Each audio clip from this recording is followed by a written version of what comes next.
is Bonnie Violet, and in case you don't know where you're at, you are at Dragon Spirituality. Tonight we are doing our 9th episode. We will be interviewing Lexus Sextus. Before we get going with that, I would like to take a moment to thank Glide for hosting this event and allowing us to get these narratives out into the world. And I want to thank the Glide Pride team for supporting this event as well. This is a free event, but we would love it if you feel so inclined to make a contribution to the transgender district. You can look to the top or the bottom of the Facebook conversation here, or if you're watching on some other platform, you'll see close a link to get to the transgender district. Click on that and go to find their GoFundMe page and make a contribution of $1, $10, $100, whatever you can do. Or if you just need to learn a little bit more about the organization, check it out. It is the first legally recognized district of its kind, and it's located in the Tenderloin of San Francisco.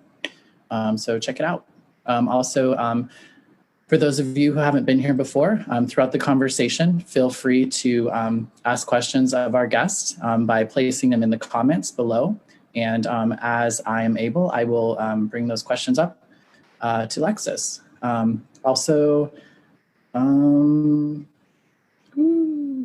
need to take a deep breath and not be so anxious, right?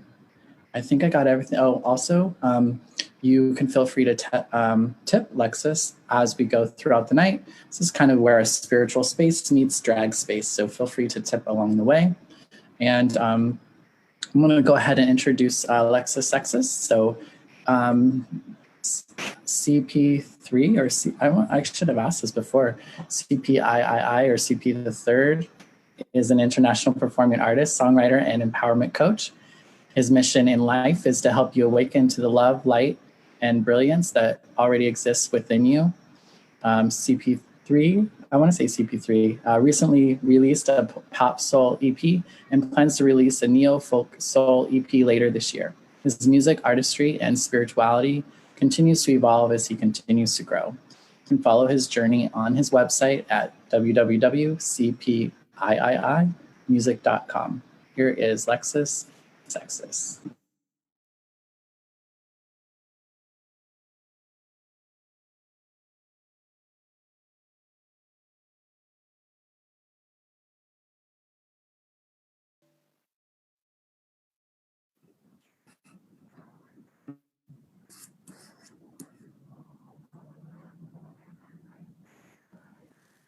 Hey, love. How's it going?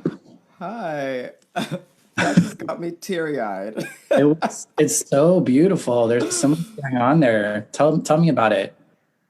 Thank you. You know what was running through my head watching that? I haven't watched it in a while, and for so long I didn't think of myself as beautiful, and watching it was like that is beautiful. I am beautiful, and it just remind me of all the work that I've been doing recently of just self-acceptance and self-love, and it's just like really brought a lot of tears to my eyes. But that song I love so much, and it's just about persevering and continuing and fighting and keep going and pushing yourself to be uncomfortable, because self-love when you haven't loved yourself is uncomfortable. and Right? I and I just keep going, and wow. It was so beautiful and almost like such a subtle strength, movements were so calm, but so powerful. It was just very, very well done. Thank you. Thank you. Yeah. Thanks again for being on the show tonight. I'm really thrilled to have you here. I remember the first time I met you, was it maybe around a year ago or less? Yeah. Maybe right around a year, maybe give or take a month or two. And you made me feel like the most beautiful girl in the world. You really did. Oh, You were just so, I just met you and then you said so many nice things about me. And I just, because you're amazing. but it really meant a lot to me. I was new to stuff and feeling so nervous, and it was just really, really super helpful. I totally remember meeting you too, and I just felt a deep connection with you as soon as I met you. And I mean, not to mention you were absolutely gorgeous, but Yeah, I could tell. I've lost the beard since then, but Yes, still the same I girl. haven't. Right? So got yours. So, so tell us a little bit. I like to always start kind of like when you were young. So I'd love to hear a little bit Mhm. about kind of like how it was like for you growing up. Yeah, sure. So I grew up in the Bay Area in Oakland, California, and growing up, I felt very isolated for many, many reasons. I think I had a decent childhood, but I definitely felt isolated because I was black and gay, and so there was a lot of conflict within each community group that I was a part of. And Mhm. so I always asked these really, really big questions, or at least they were big to me at the time. It's like who am I? And like weirder questions like who am I? Things about God, like really, really big existential questions, I guess we can call them. And I never really got like answers that satisfied me when I went to church. I come from a Baptist family.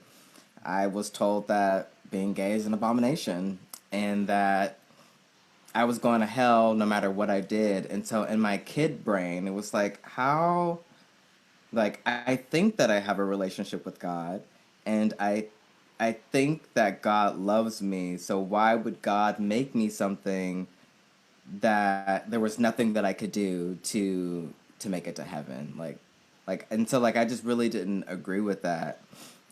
Which is lucky. I guess there's some people who do agree with that and then it's like leads to so many just terrible things. Yeah.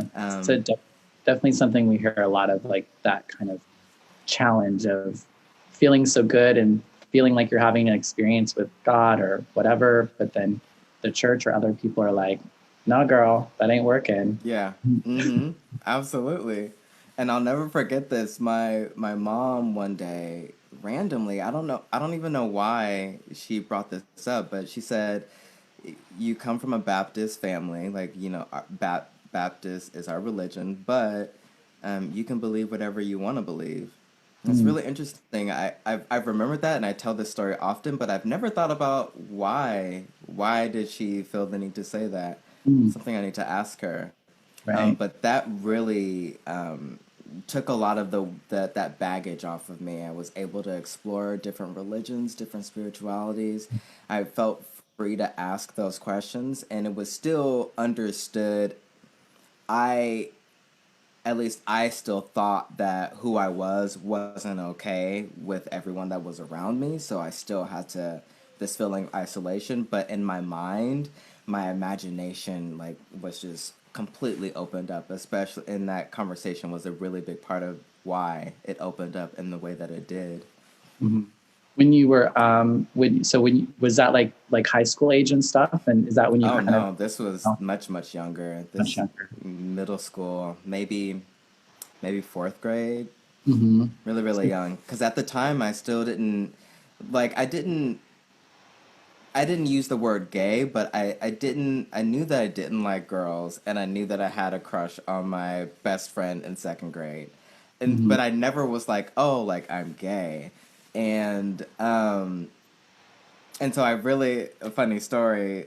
In I think fifth grade, we had sex Ooh, education for the in first fifth time. grade. That's like progressive. Yeah, it was real early, but Yeah. and we were like in my head I was like, "Oh, like I haven't hit puberty yet. So when I hit puberty, then I'm going to start liking girls." Right. And and that took another weight off of my shoulders, less baggage. Then I was like, "Okay, so I'm probably going to end up liking girls eventually. So now I can just I get like I'm off the hook. I'm off the hook. And then seventh grade, when I did hit puberty, unfortunately, I did not like girls. I liked boys a little more. And that was really a dark time for me. And until I just lay down in bed one day and I was like, I am gay. I'm gay. I'm gay. I said the words to myself, and it took off this yet again another layer of this baggage. That might be a theme for this conversation. I've never phrased it this way, but there's levels of baggage that were released based on certain understandings that I found out about myself, about other people, and about the world. And for that time, when I confessed to myself that I was gay, a huge layer fell off. But then what was interesting was I put on this mask. I was like, okay, so I'm gay. I know that. I know that that's not accepted. So now I can pretend to be something that I'm not. Mhm. And Right. that's when I started getting friends, and it was very interesting. So right after you came out to yourself, did you kind of come out to the world too, or? I didn't know. It took me a little over a year to come out to a few friends, and then when I went to high school, the reason why I chose my high school is because we went on a field trip there, and they did a play, the Laramie Project, and they had Mhm. a gay flag raised in the quads, and I was like, "That's it. This is my high school. I'm going to this high school. They like That's gay home. people here." Right, right, yeah. Yeah. So. Mhm. Yeah. And so did you leave church at that time, or were you in any sort of spiritual way? We never, like, we were super off and on. Like, we never went to church on a consistent basis. So at that time, the high school that I went to was a private school, a Catholic high school. We would have mass sometimes. My family wasn't going to church at the time, which like this idea of spirituality in the form of deep questions and deep research, like spending hours online, that was always a part of my life. Right. But we weren't going to church at that time. Gotcha. Yeah. And Yeah. then, and so then you finished high school, and what was next? Then it was college, and college and partying, and I studied musical theater. Hmm. So, singing, acting, dancing during the day, drinking, smoking during the night, having lots and lots of different experiences. I moved to New York for college, and it was just like a completely different world. The school that I went to was like, it looked like Hogwarts. It was so beautiful. Oh, wow. And it was a really an amazing time for me to start to find out who I am and express myself in a way that I hadn't been able to before because I was living at home. Um, yeah, but also there was a lot of drinking, and at that time what was interesting about that is that I lived this whole life asking all these questions, and then around right before college I made the decision that love was the most important thing, and that as long as I spread love and I'm doing something that I love, everything is going to work out for me. Everything is going to be perfect. I'm not going to have any heartbreak, any failures. And that's just not what happened. And but at that time when I went to college, I kind of stopped asking the questions. And Mm. in a way, the answer to, or at least what I thought was the answer to a lot of these questions, was the bottle, and Yeah. was the next any of the drugs, any and all of the drugs, basically. And was that, I mean, was that a good time for you? Did you enjoy that time of your life? Sarah Lawrence was one of the best times of my life. It really was. College was incredible. I learned so much, and yeah, like I think it kind of just like went like both, like there was darkness, but there was also light, and just like it expanded vertically both at the same time, Uh-huh. and it really didn't start. Things weren't causing me to change until after college. So college was really a wonderful experience. Got you. And then, so then after college, is that when you came back to the Bay Area, or what'd you do after that? Well, my dream was to go and be on Broadway, and but which is interesting. So like that's my dream, but in reality, after college, I wasn't going to auditions. I wasn't singing. I wasn't practicing. I wasn't getting involved with the community. I stayed in New York for 2.5 years after college, and the only thing I basically did was work a job that I really didn't like and drink every night. Mhm. So that's Yeah. so you didn't make it to Broadway yet. Yeah. Yeah. Yeah. So And then I moved back home mhm. because I was just a mess. I was a mess. Like a complete mess. And my roommates, they were like, "We're not doing this anymore." And I came home for a few days, and my roommates were like, "Yeah, we're moving out. We're not doing this." And then instead of having them move out, I came back and was like, "You know what? I'm gonna move back home." And there were other reasons, like I did miss my family. I have a little brother. When I first went to college, he was 5, so I felt like I was missing a big part of his life. Um, but the main reason was I was just a complete mess. So I Right. packed up all of my stuff. I went back to New York. Within 2 days, I quit my job. I packed up all of my stuff, 6 years worth of stuff, Mhm. shipped it, and like got on a flight with my cat, and that was it. Was it, huh? And how long ago was that? That was in 2014. That's when I came back to the Bay Area. Okay. All right. I'm like, I keep thinking you're so young, and then you're adding all these years, and I'm like, she's got some years on her. A We're- little bit, a you're little. still young, but so when did Lexus come into play? Lexus is Mhm. real new. Lexus Yeah. is probably around the time that I met you.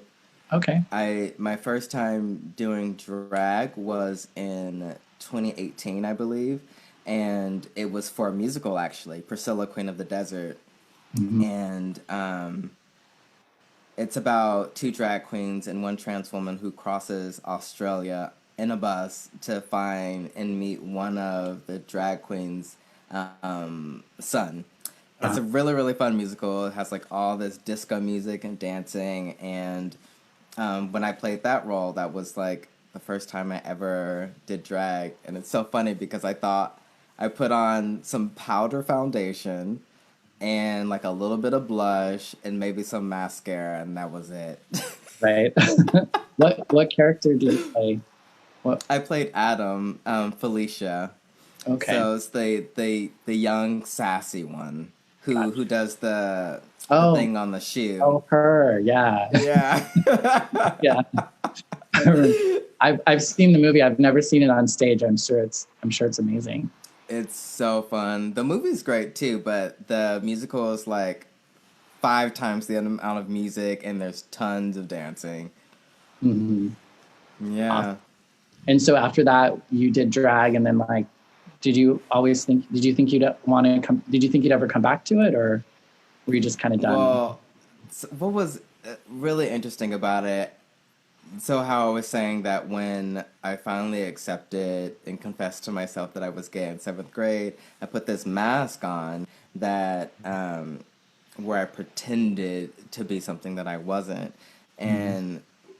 And even though I started finding more and more of myself and accepting more of myself and finding out who that was through college and then after college, it really didn't hit me until during Priscilla when I did drag. I always wanted to do drag. And during that show, it was like the character itself was a super free character. He was himself unapologetically all the time, and as Adam and as Felicia. And to really own that from an actor's point of view was so freeing. And I often say this, that like I never, like I feel so empowered when I perform, and when I do drag it's like it's that much more. And it was this experience of releasing the divine feminine in me that I had never really got to experience before, and it was just so overwhelming and so amazing. Um, and I was able to, for that whole year, I played lots of different roles, drag. I was extremely blessed to have this amazing role as a trans woman um, in The Legend of Pink, which was set in Oakland back in the day. I did Priscilla again, and then after that was when Lexus. came out into play, for a huh? performance. How'd you come up with the name? Well, the one that's like it's your first dog or your first pet, and then your childhood street name. Mhm. So the street I grew up on was Sextus, and my first pet name was Midnight. So I was gonna be Midnight Sextus. Oh, And I was wow. like, I just can't. I can't do it. Right. so, so I don't even know where Lexus came. At first, it was like a Lexus Sextus, and then my drag mom, Bobby Friday, was like, "How about you just put Lexus Sextus?" And I was like, Right. I kind of like that, and so that's who she is today. That's great. Yeah, I think at first I thought it was like like Alexis, but kind of short. You know what I mean? And then Mm-hmm. I thought, oh, it's like Lexus, like the car, maybe. I don't know. We'll go with that. Let's go with that, right? Yeah.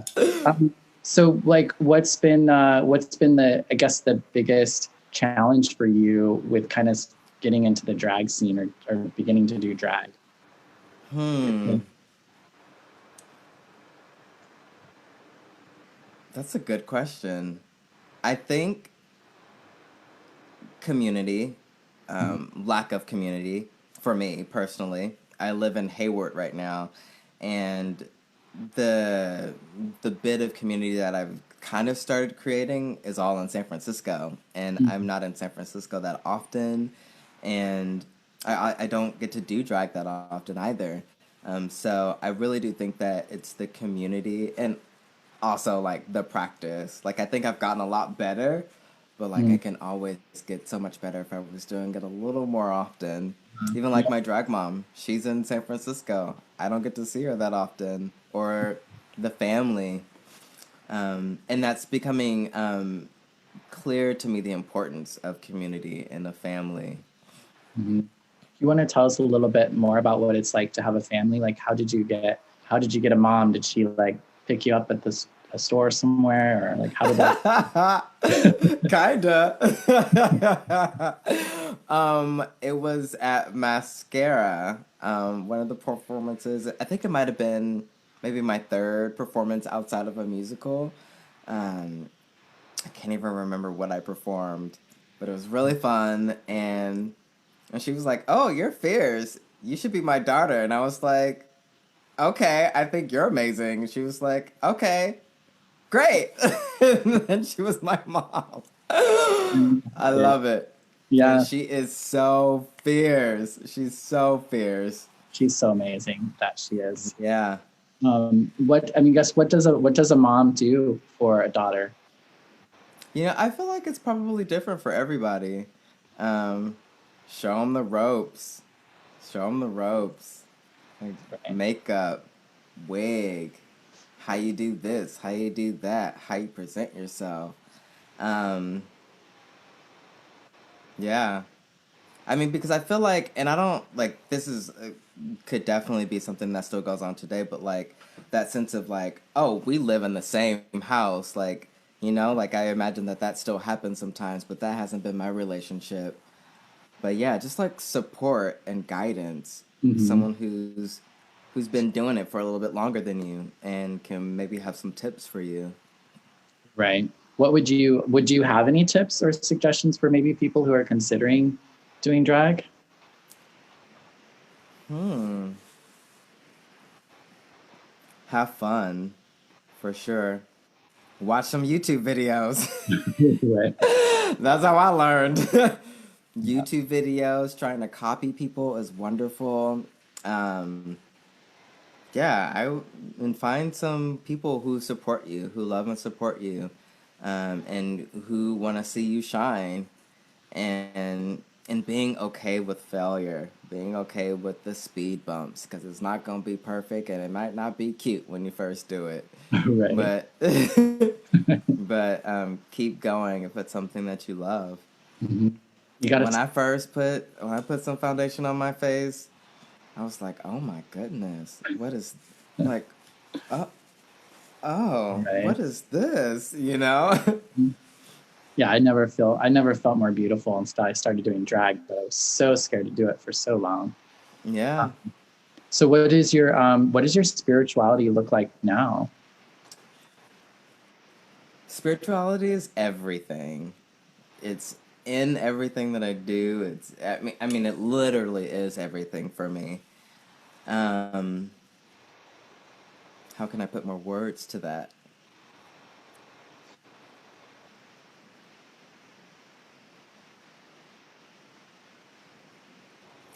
Spirituality is this concept that constantly is shifting. It's morphing and it's merging into something and it's becoming something else and it's looking a certain way. Mm-hmm. Um, and that changes from moment to moment. Um, my spiritual practices change often.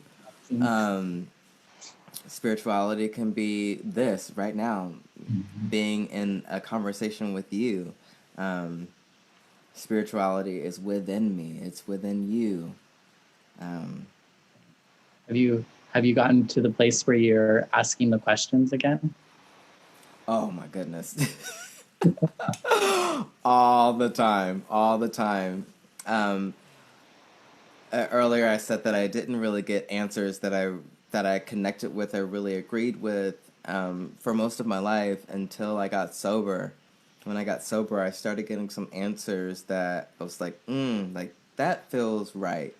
Mm-hmm. That feels like there might be some truth to that, at least for me. I think truth can be, whatever. Like reality is um, could be something completely different from me than you, Right. and um, but there were certain things that started making sense to me, Mm-hmm. and so I'm some of the questions. My questions have moved sometimes away from like what is this, why is that, to how can I help someone today?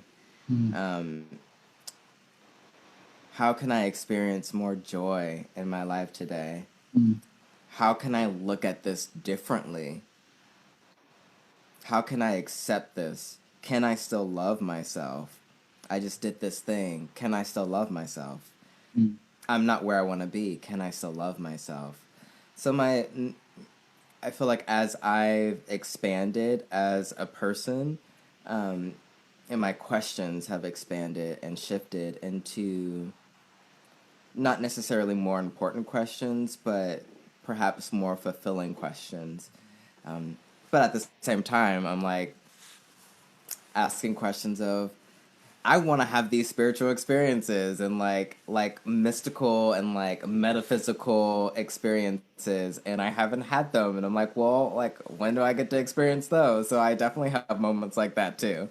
Yeah, yeah. It seems like maybe the answers are a little bit more, you're open to having more ambiguous answers. And I think Yeah, curiosity is such a big part of like absolutely. spirituality, but in a lot of, I felt like growing up, I wasn't taught like questioning something or being Mm-hmm. curious about something was like the way to do it. You just, this is the way it is. So Yeah, just accept it or whatever, instead of like saying, well, yeah, asking the question, I guess, or being curious as to, well, why then, or whatever. yeah.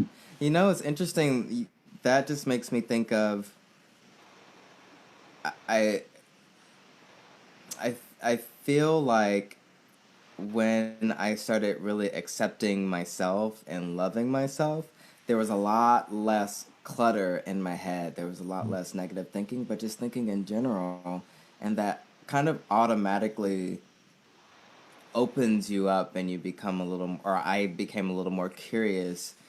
I wasn't such I wasn't so motivated and trying to achieve these things the way that I wanted to achieve them, because I found some kind of acceptance, and that opened me up to letting life, seeing the lessons that life were giving me at the time. There's a and that's kind of like around the idea that I was saying that spirituality is everything. Like there's a lesson in everything.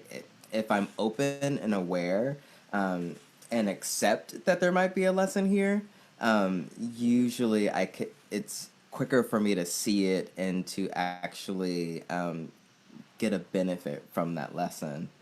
Right. I'm going to go ahead and go to our first question from the audience.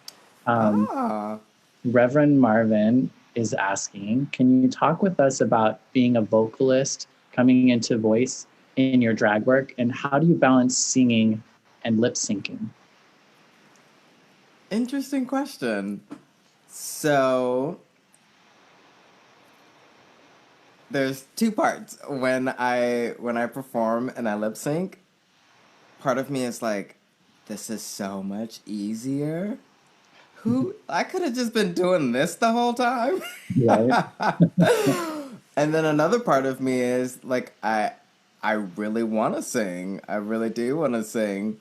Um so I guess with the video when we opened up the show, that video is probably the closest merging of me as a vocalist and me as a drag performer, because the style of music that I'm really going towards as a vocalist is similar to Laura, who's the artist of the song that I was performing, and I'm super interested in creating transformative experiences for the audience. Healing or some kind of reflection or some kind of opening a deeper awareness of something within yourself. So really everything that I do, empowerment coaching, the music, all that stuff is to create a transformative experience for you. And as I'm leaning more into that, I'm expressing that in all the art forms and just really all parts of my life. Um, so it's storytelling. It's like how am I telling this story, and how is the audience seeing this story? Is this having the desired effect on the audience that I want it to? And this also goes back to musical theater, about storytelling, and to a certain extent, we have no control of what the audience is seeing. Um, and so like I try not to let it consume the whole creative process for me, but I do keep it as a part of my intention is to serve in whatever way that means for that audience. Gotcha. Yeah. And so what kind of propels you or motivates you, gives you the energy to go in that direction?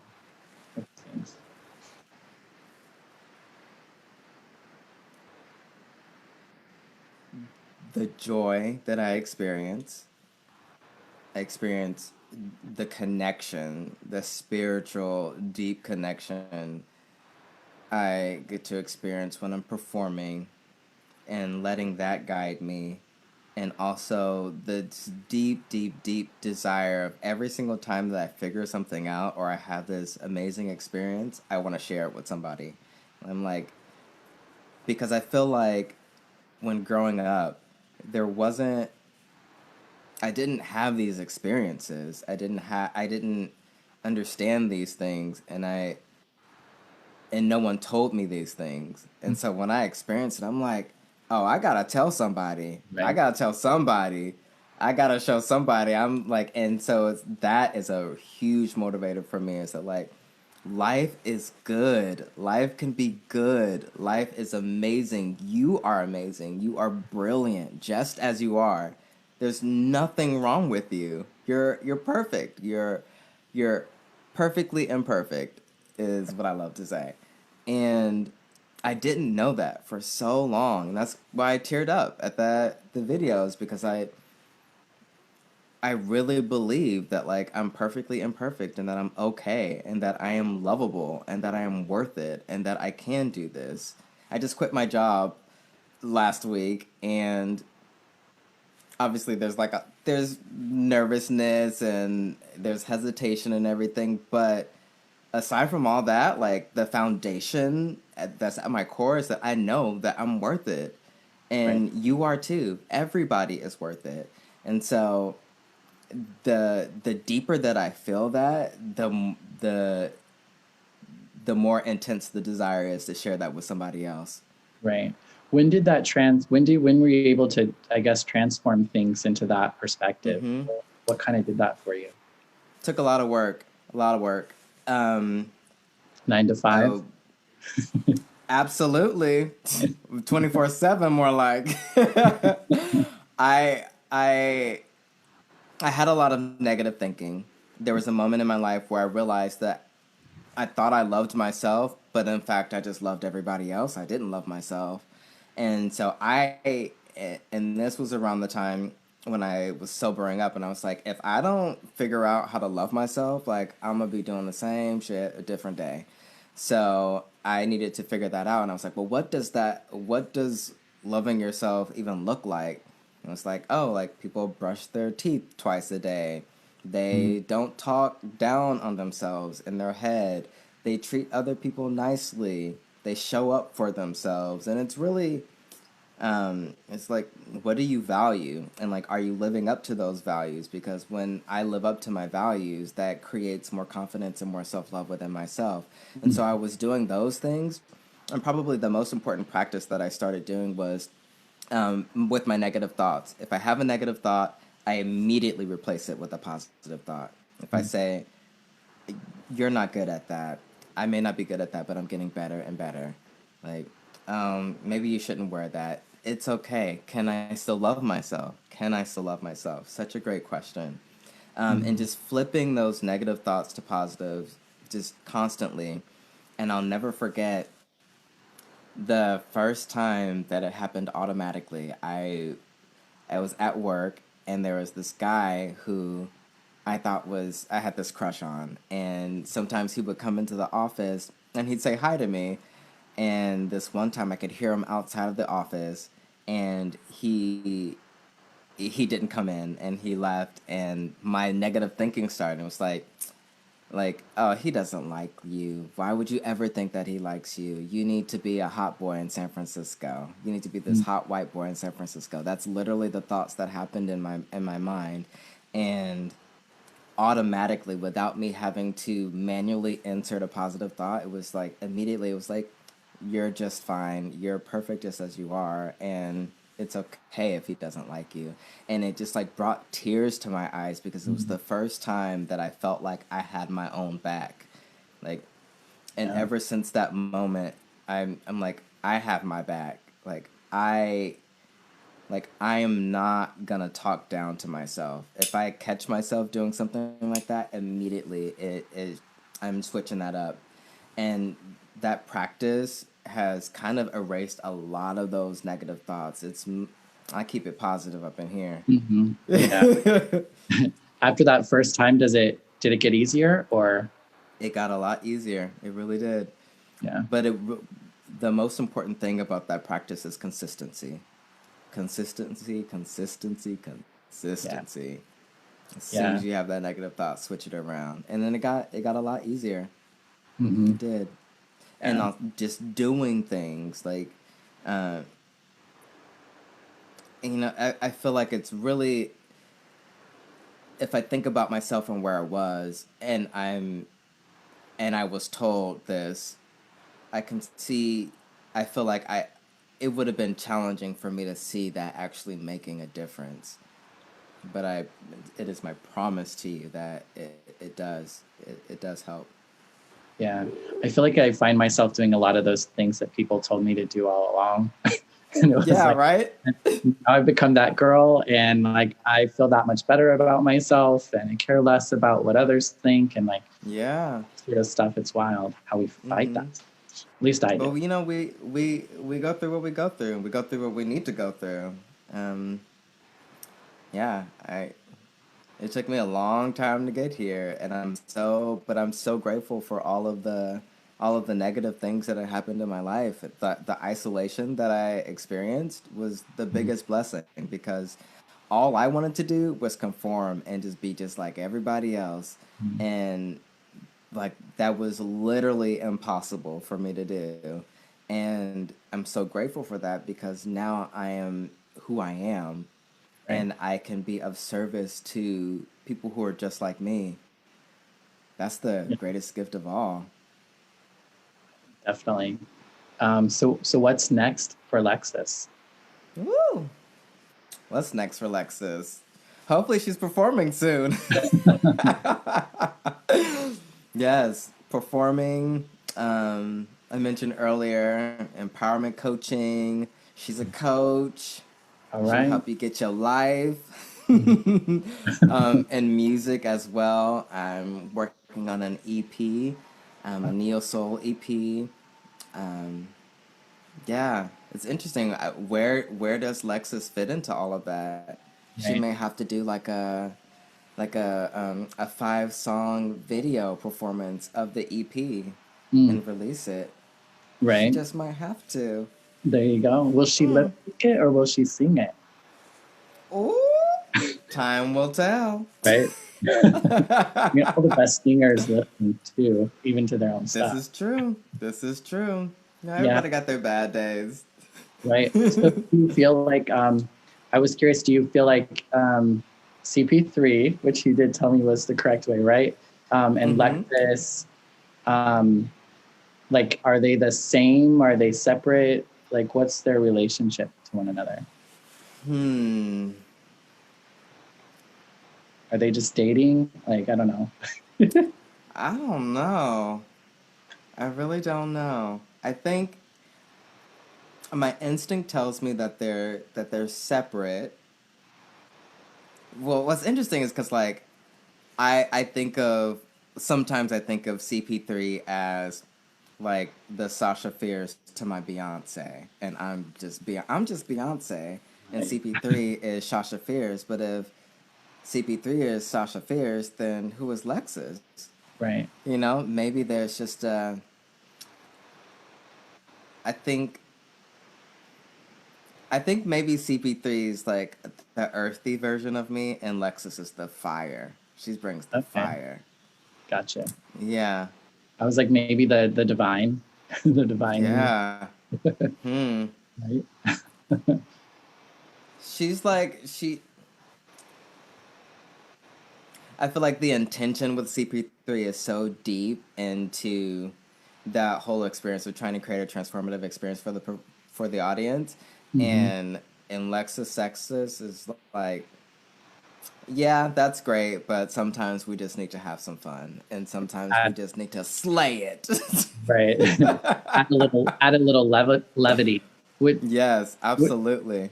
which it sounds like. I mean, I feel like I really identified with like growing. Like it sounded like you were like maybe having levity has been a challenge throughout your life. Oh, You know, totally. that's at least that's what I heard. I was hearing myself in your story in that aspect. Mm-hmm. Like I've had a really hard time just having levity with things. I always want to like I don't know, ask the questions and know like Yeah, everything it has to has have to a purpose. mean something. Exactly. Yeah, Yeah. I so agree with that. And it's something that I struggle with all the time. I think when we talk about acceptance, I think I've accepted that I am just like so hungry for knowledge all the time. And I can be very intense and very um, focused on what I want and the kind of experience that I want. But it's like girl, like sometimes you just gotta like chill out, like go for a walk, like just Mhm. don't look at your goal list today. Like Right, right. have a little fun, go hang out with friends. You had mentioned earlier joy. What brings you joy? Singing, Yeah. singing brings me so much joy. Makeup brings me joy. I love to roller skate, Hmm. hanging We're out gonna with people. we're gonna have to roller skate together sometime. Yes, I love it. Yeah. You can put on our But yeah, I 70s. think that, oh, and dancing. Dancing is like my joy. Yeah. Dancing and singing, those are like the first two things. Things to it. Yeah. I want Yeah. to open it up to do any if there are any questions in the audience tonight. Feel free to go ahead and ask them. We have about 10 minutes left of conversation about. So if you have any questions, now is a really great time to ask them. Yes, I am an open book. Ask me what you will. I right? will answer. Ask and you shall receive. You might get some interesting answers. Uh, Yes, I just might surprise you. right. So are you close with your family? I am. I'm really close with my family. Yeah, I live at home right now with my mom and my little brother. So you're So really we close. close. We real Really- close. Yeah. Uh, I was supposed to. Lowell Clark wanted to know about dating. What about dating? That's the What question, about dating? Oh, I'm open. I'm available. right? Right. I am single. Have been single. Hmm. Um, so I came back here in 2019. I left to go to Thailand for 2.5 months in September 2018. The first week, I met this guy who was from Israel, and we really hit it off. And he was like, "Oh, you should just come to Israel." And at the time, I didn't have a job, I didn't have another show lined up. I was living at home and was like, "Well, Sure. okay." So I moved to Israel for 6 months, and that was the last relationship that I was in. All right. It And that, was, how long ago was that? that was, I came back, I came back a little over a year ago, July. Ju- June or July last year is when I came back. Yeah. How is how is the shelter in place in Miss Rona? How is she wreaked havoc Lil or Roro. She has ruined everything. um, yeah, it's interesting that I finally, like a month before COVID, I had this little thing going on with this one guy, um, and I, and having that experience, I was like, oh, like I think I'm ready to date again. Like I think I'm ready for a partner, not just like fun and flings and stuff like that, but like I think I'm ready for like a deep, intimate relationship. And then COVID happened, and I was like, no, you're not. that bitch? It's like you still have some more self-reflecting to do, as does the whole world. Right. Well, and has that also been has there been some positives to this time for you? It's yes, Yeah. absolutely. I feel that oddly enough, like it's a lot of terrible things have happened, but in my own personal little corner of the world, it has been probably the best time of my life ever, Mhm. honestly. The amount of reflecting and just the opportunity to be creative and to I've had a lot of things going on, and I've been having a lot of help from I have my own coaches, and so like I've grown as an artist and as a business person so much in the Mhm. past few months. And I I don't know if I would be at the same place if COVID hadn't happened. I feel like I'm able to be so much more of service now, because I took the time. And then with all the other like Black Lives Matter movement, all that stuff that has happened even more recently, that really caused me to pause and be like, what, and do that reflection again. Like, what do I want to do? Like, am I being of highest service by being in this job right now? And the answer that I kept getting was no, it's not. And life is short, life is long, life is whatever it is, but it's the time is now, Right. and it's time for me to step up into the role that I really see myself Mhm. playing. Um, Yeah. so it's like, bye. Right. Yeah, I mean, I again totally relate to that. I quit my job, as you know. Similar thing. I felt like shelter in place, like in a lot of ways, just caused me to like really be like, girl, what's important, what's not, and like, Yeah. what do you want, and like, let's make it happen. And I've had more of a positive personal response to it. I kind of wonder. I personally feel like there's a huge psychic shift that is happening on the globe in Yes. particular. Yes. And I wonder if there are certain, I've always believed that that part of my purpose was to be one of them, one of those people who are in the right place at the right time and do the right thing in order to create a huge shift in which begins to create a world that is a little bit better for more of us. And I feel like this is just like, I feel like this is a glimpse into that time, and it's like our time to like do what we need to do so that, again, we're going to be in the right place at the right time, because it's still going to be, I think it's still going to be really painful for a while, but that's what it's going to take. Yeah, and the thing about that is that there's always darkness and there's always light. And I think it's so important to witness others and ourselves as light. Like, we are the light, and that light never goes away. Sometimes it's covered by darkness within a person, but that light is always there. And the more that we, as light workers, whatever you want to call us, like, the more that we're there and we're just shining by being ourselves, the more that's helping the planet, but that's also helping other people who may not see that otherwise. I keep thinking about, like, even just like my little brother. Like, I want so much for him. I really do. I want him to just have like the best life ever. But I can't control him, and I can't manipulate him, and I can't. Words don't teach, only life experience teaches. So the best thing that I can do for him or anyone else is to live my best life as authentically as possible and let my light shine as bright as possible, so it can just touch as many people.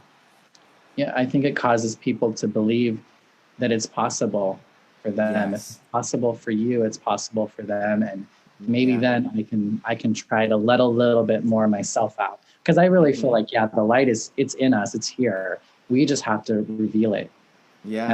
And I think people like you and I, we want to help people reveal it, right? And it's that joy that you were talking about too, is that like it doesn't have to be so serious. Like, me just being happy and smiling and joyful, like, when I show up, that's enough. Like, that's it. Just walking down the street in heels and some great stuff and strutting, and everyone's getting their life. I mean, that's spiritual shit. I mean, that's lifting spirit, literally. It is. That's why I love drag, and I really believe that, like, drag queens have been in some ways spiritual, like, leaders for our community for so long. They've lifted our spirits. They've raised money to take care of us when we were dying of shit and we were getting beat up, and like just so much that drag queens have done, and kings and like non-binary. I want to loyalty. I mean, there's so much the community does for us. So there's just that self-expression through drag. It's just like so freeing and uplifting and empowering for the viewer as well as the person who's doing it. For sure. So Lexus is going, for the audience, Lexus is going to be one of our spiritual drags as part of the celebration at Glide on August the 16th. We're doing a third service with Glide, and it's all drag, all things drag. And Lexus is going to be one of our spiritual drags. Do you want to tell us a little bit about what you are planning on doing? Maybe just a little taste? Yeah, absolutely. What I'm envisioning is, I don't want to give too much away. How do I tell you? Just enough where they want to come. You want to make them come on Sunday. You want to come. I'll be singing. I'll be singing live. I will be performing ritual. I will be inviting you to engage. Don't have to. You can just listen. Yeah. It'll be like that. Kind of, but not really. Yeah, I'm really excited. You showed me a little bit, or I got to listen to a little bit about your work. It's really great, guys. You're gonna miss out if you don't get to come and see it. So we're running out right out the end of time. Was there anything else that you would like to share with folks tonight that maybe we didn't get a chance to talk about? Or Well, we already talked about it, but I'll just say it again that you are worthy. You are enough. You are brilliant. You are love. You are loved. I see you. I hear you. If you need to hear it again, hit me up. I'll tell you again because you're worthy. That's right it. back at you, girl. Right back Yes. at you. We'll just reflect it back and forth to one another Mm-hmm. for sure. Awesome. Well, thank you so much for being on the show tonight. And again, I'm looking forward to seeing you on Sunday. And to the audience, thank you for joining us tonight. I hope that you Yes. had as much fun as we did. We do have our next Dragon Spirituality event interview is this Sunday at 7-Eleven, and we'll be hanging out with Sister till the next time. So have a great night, and we'll see you then. Take care.